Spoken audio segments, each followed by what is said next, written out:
Welcome back to week 5. Tanner's going to break down everything you need to know. We're going to have our free bet of the week, DraftKings player of the slate, stock up, stock down, and as always, our primetime preview with a prop that you do not want to miss. Let's jump in.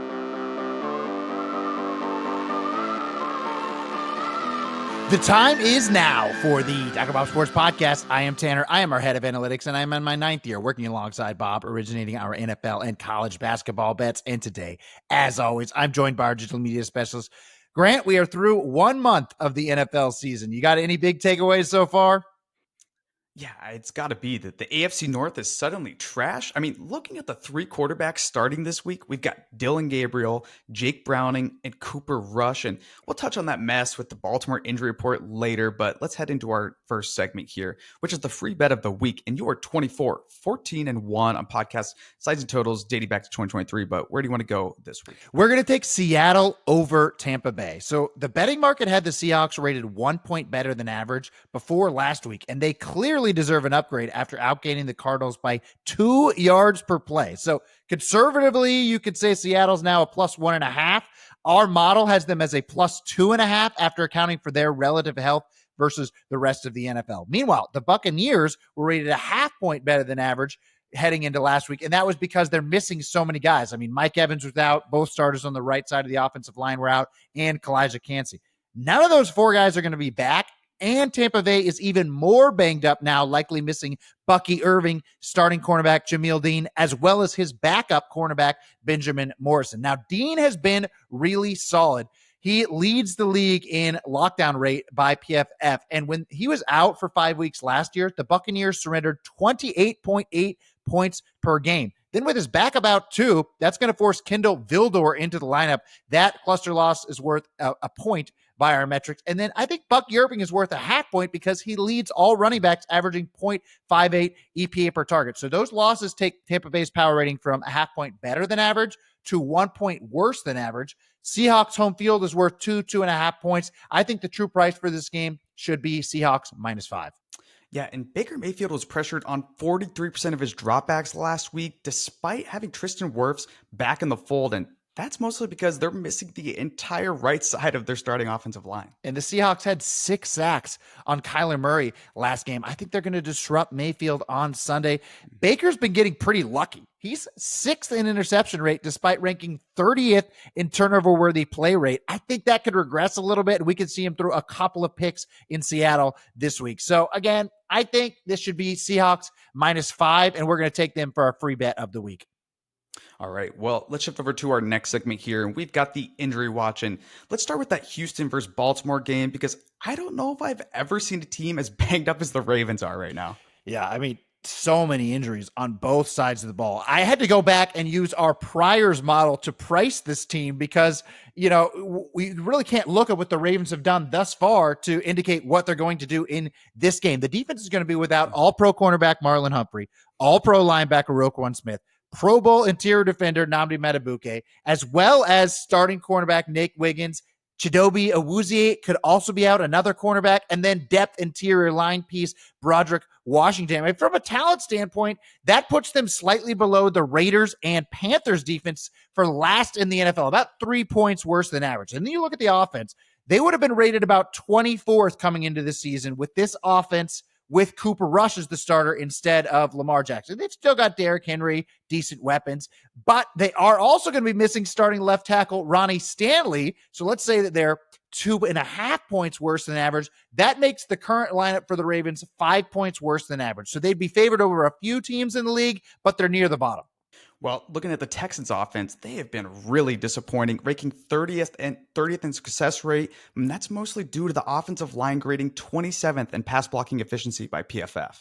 Yeah, and I mean, they're playing as a -1.5 this year. And the prior, they were supposed to be a better than average team. They certainly were last season. So you're right to say they've been disappointing. So if we just say that the Texans are a -1.5, the Ravens are a -5, you give Baltimore home field, I think the price for this game should be Houston -1.5. I think the market is doing a good job here, but it was a crazy way to get there.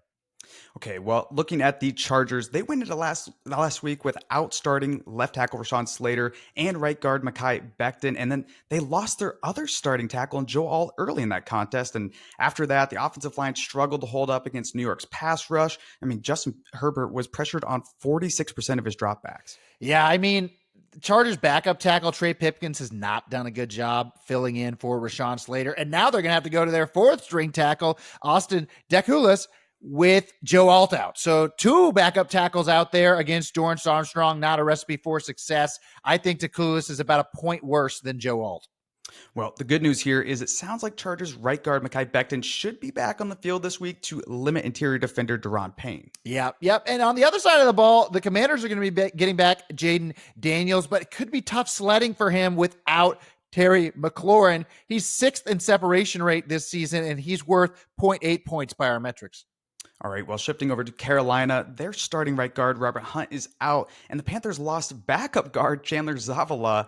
So it's going to be third string guard Brady Christensen alongside backup center Cade Mays because the other starting center, Austin Corbett, is also sidelined. Yeah, I mean, Miami interior defender Zach Sealer is going to be licking his chops. He ranked 15th in pass rushing efficiency last year, and I think he's going to wreak havoc in this game. Yeah, and the Panthers traded Adam Thielen to the Vikings just before the season because they were confident that Jalen Coker could make things happen this year, but then he injured his quad the very next day, and he's been out since.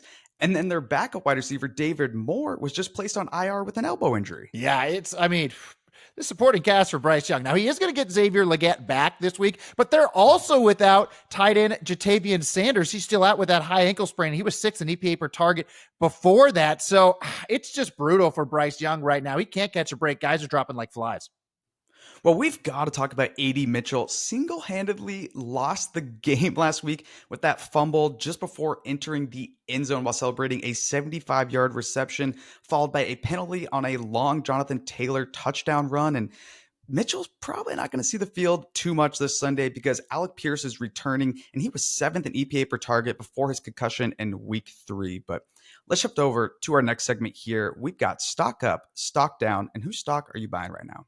I'm going to buy the Dallas defense. So obviously that's a low stock, but I think they are going to be getting better here because of this matchup they've got. So the Jets have a run rate over expectation that is 15 percentage points above average. They are by far the most run-heavy team in the NFL, which is not the way you want to attack this defense because Dallas is surrendering a league-high 0.44 EPA per dropback. Teams have had much more success against the Cowboys through the air. That Cowboys soft zone allowed Jordan Love to complete 28 of 28 passes under 10 air yards in last week's tie. But Justin Fields, he's not that type of quarterback, right? I mean, Fields is going to throw deep or scramble. He's not going to take those passes underneath. Fields ranks 29th relatively versus two high safety shells this season compared to single high. And Dallas is running at a two high rate at the sixth highest rate in the NFL. All right, well, whose stock are you going to be selling this week? I'm selling the Jaguars offensive line. So they rank third in pass blocking efficiency this year, and I do not think they are even close to one of the best offensive lines in the NFL. I think it's been mostly a mirage what we've seen thus far because they've done it against the Panthers, Bengals, and the 49ers without Nick Bosa. Plus, Jacksonville's offense has trailed for a league-low 5.3% of their snaps this year, and it remains to be seen how this line is going to hold up in obvious passing situations. So the Jaguars offensive line ranked 20th in week 3 pass blocking efficiency when they played the Texans. And I think it could get even worse this week against the Chiefs, who have the 4th highest pressure rate in the NFL. Yeah, surely Spags won't torture them, but let's head over to our next segment here. And that is the DraftKings player of the slate. Who are you going to put in your lineup this week? Alvin Kamara at 5,900. So the Saints offense has actually been sneaky run heavy this season. It's just that they've been trailing so much that it hasn't shown up in the stats. After adjusting for the situation down and distance and the current win probability, our metrics have the Saints as the second most run heavy team in the NFL. And this is the first time all season they're likely not going to be playing from behind.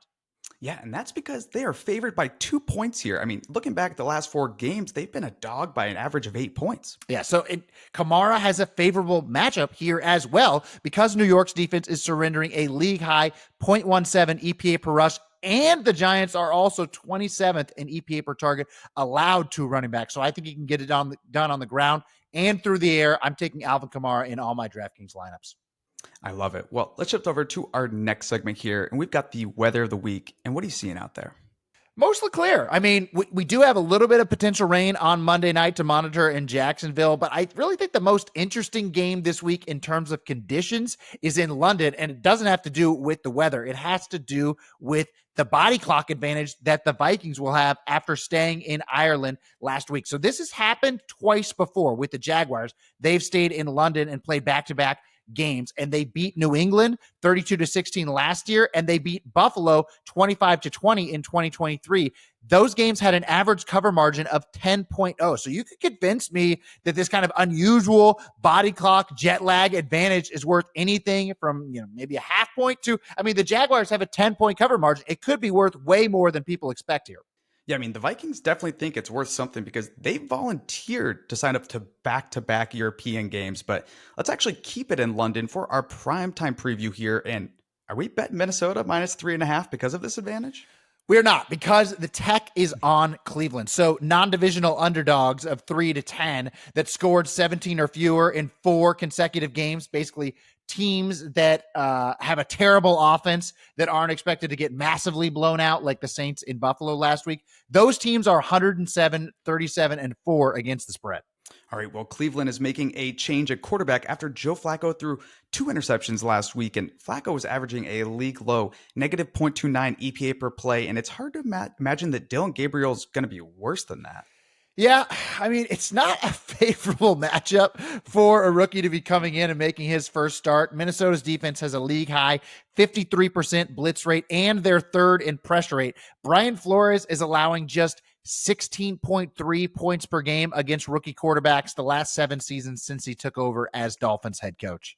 Well, Aaron Rodgers counted Flores with a 76% of his throws out in less than 2.5 seconds last week, but I don't know if we can count on Gabriel to be feeling the same comfort spraying the ball around quickly. And Cleveland actually traded for left tackle Cam Robinson on Monday to stabilize the position after the season-ending injury to DeJuan Jones. And it sounds like this is finally the week for starting right tackle Jack Conklin to return to the lineup. That'd be huge for the Browns to get some real NFL tackles on the field. Backup tackle Cornelius Lucas ranks last out of all qualifying tackles this season in pass blocking efficiency. And the other backup, KT Levinston, has surrendered 4 quarterbacks hits. That's the 3rd most in the league. So I don't know. You'd like to think, okay, there's a real offensive line that's going to help Dillon Gabriel, spray it out to David Njoku and Harold Fannin. The Browns tight ends have the 2nd highest target share in the NFL, but Minnesota's defense is allowing a league low negative 0.67 EPA per target to opposing tight ends.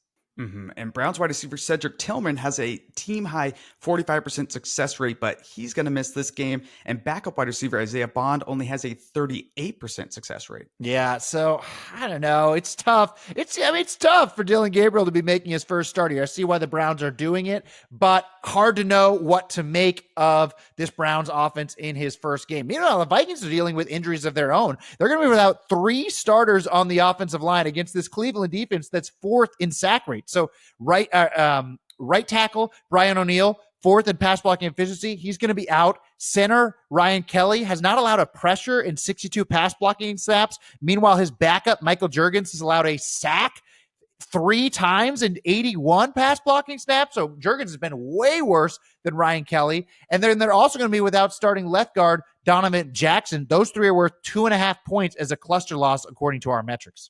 Well, the good news for Carson Wentz is Vikings left tackle Christian Darrisaw has conceded only 1 pressure on 42 true pass sets, and he's going to battle across from Myles Garrett. Yeah, you'd like to think that Carson Wentz would have, when he does have time, could get it out to Justin Jefferson, but I think Denzel Ward's going to lock Jefferson up this week. That's why it's important that the Vikings got their secondary wide receiver back, Jordan Addison, who had a great game coming off suspension in his first game back last week with 114 yards. So our model makes Minnesota a 3.4 point favorite here with a predicted total of 39.8. slight lean to the over there. But like I said, this is an extremely high variance game. I mean, Minnesota alt minus 9.5 and the Browns money line are both priced around plus 170. And this might be one of those rare cases where both of those could be plus EV just due to the rookie making his first start and all that body clock stuff we talked about earlier. All right, well, before we go, let's do our primetime prop. And last week, you won on Pat Freiermuth under 20.5 receiving yards, and he didn't even see a target in that game. So that puts you at 26 and 21 on podcast props dating back to 2023. And it looks like we're heading to the Sunday night game for your prop this week. Yep, we're going to take Keon Coleman under 36.5 receiving yards. So he's 2-2 versus this number in 2025, but Sunday night will be his most difficult matchup because I expect him to take the majority of his snaps across from all-pro cornerback Christian Gonzalez. New England's pass defense is much better with Gonzalez on the field because his backup, Alex Austin, was surrendering 12.2 yards per target. Meanwhile, Gonzalez conceded only 5.9 yards per target last season. Josh Allen has plenty of other guys to throw the ball to, so I think he's going to avoid Gonzalez in this game, and I'll take Keon Coleman under receiving yards on Sunday night. I love it. Well, that will do it for our Week 5 preview. And if you're looking for more content, make sure to head over to drbobsports.com, where you'll find Tanner's NFL write-ups as well as Bob's college football analysis. And we'll be back to see you guys next Friday for Week 6.